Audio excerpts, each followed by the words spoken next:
Hi, I'm Amy at EuroluxHome.com. Welcome back to YouTube. If you enjoy learning about European antiques, be sure to like this video, subscribe, and maybe even share it with a friend.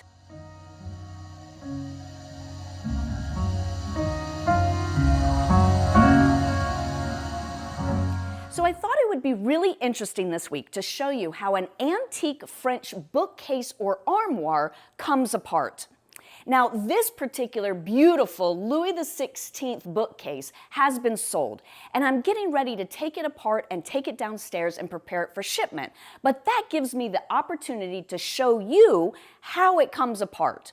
Because perhaps you have an antique bookcase or armoire and you've never really known how it comes apart. Now, we have been doing this business for 20 years, and we are still seeing new ways that antiques are constructed. So this might not be the exact same way that your armoire or bookcase comes apart, but this is mostly, I'd say, the standard way. So just a few words of advice before we get started. If you have an antique armoire like this, we highly suggest that you anchor it to a wall. Now, especially one like this that is so tall and it has a relatively shallow depth, there is a strong possibility, especially when it's empty and the two doors are open, that it could come forward on you. And so for security, we always suggest that you anchor an antique armoire, or really any armoire, to a wall. But when I'm working with this piece in particular, because it's not anchored to the wall, I'm only going to open one glass door at a time, because these glass doors, it has pretty thick glass and they are quite heavy. So my first step is going to be to take the doors off. But before I do that, I need to identify the hardware that is actually holding the doors onto the piece.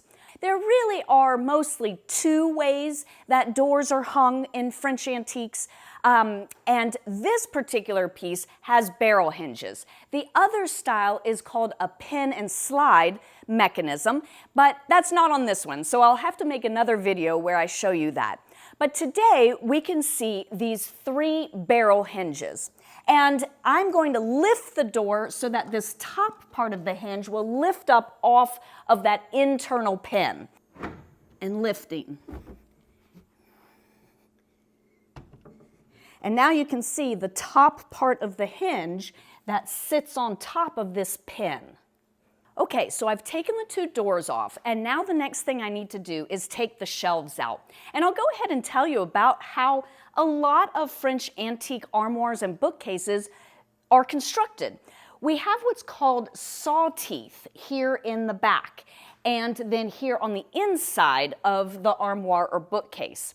And what that does is allow the shelves to be adjustable. I could move them up and down by the means of using shelf support that sit into those saw teeth. So it really is an ingenious system. And now I'm going to go ahead and pull out all of the shelves. So the next thing I'm going to do now that I've removed the doors and the shelves is to take the top off. And I do need to grab the any little decorative spindles that are up there. These actually seem like they are not coming off. So I just need to check to make sure anything that's up above, I take it off before I try and remove the top. And then what I'm going to do is there are some long screws that join the side to the top up on the inside. And the way the French screws work is that it's a metal head and it has small holes on the inside. And I'm going to use just a small head screwdriver to stick in the holes and turn so that I can loosen the screw. So now the next thing you'll need is to find a friend to be on the other side to help you. But I'm going to show you that I'm just going to lift straight up and it'll come off of the pegs that are here at the top. So next thing I'm going to do is loosen the screw down at the bottom. So now I'm going to take the side off by just slowly pulling it toward me, and then I'm going to lift it off of the pegs at the bottom. There we go.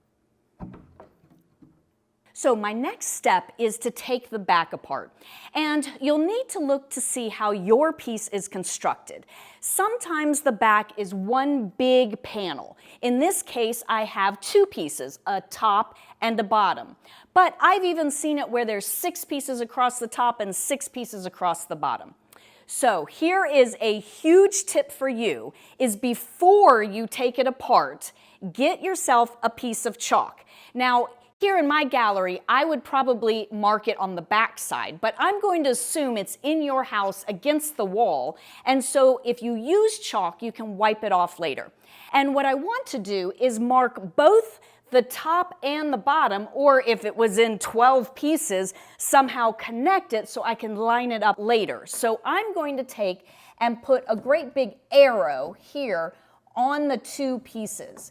So I'll know which is the top and which is the bottom.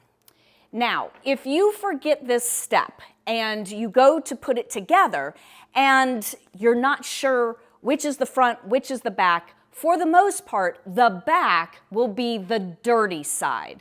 The inside will be the cleaner side. Okay, so this is constructed with tongue and groove. So this side sat into the pegs, sat into holes in the base, and then the side came and the groove on the side snugs into the tongue here on the back. And so the same thing is happening on that side. So this side panel is in the groove on that side. So what I'm going to do is just lift up and out just this top panel.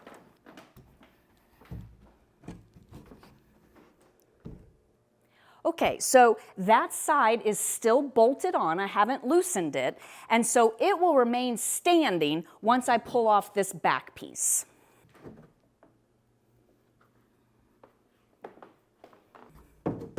So my very last step is to loosen the side away from the base.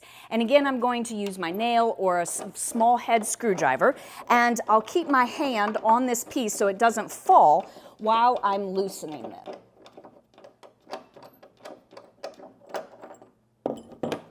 And then now I'm just going to pick it right up off of the base. So now I'm just left with a bunch of flat pieces, and really all of these could stack up in the back of a pickup truck. Isn't that amazing? I hope that you've enjoyed learning about how to take apart an antique French armoire or bookcase. Be sure to like this video, subscribe, and maybe even share it with a friend. See you next time!